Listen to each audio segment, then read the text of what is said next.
Hello guys! Nako'y nakita nga video. Actually, balik-balik na siya sa akong wall.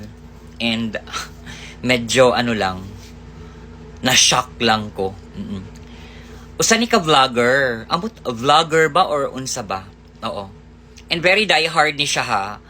Very die-hard ni PRDD. Before, and karon ambot. Wala ako kabalo. O, sa dagan sa panahon.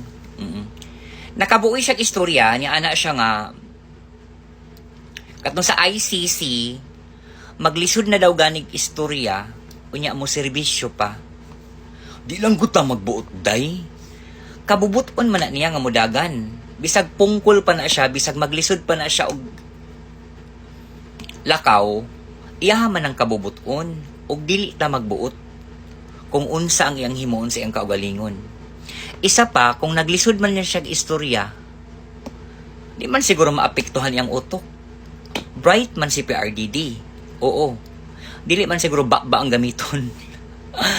Utok ang gamiton para makahimo kag kaayuhan ug makahimo kag serbisyo sa katawhan.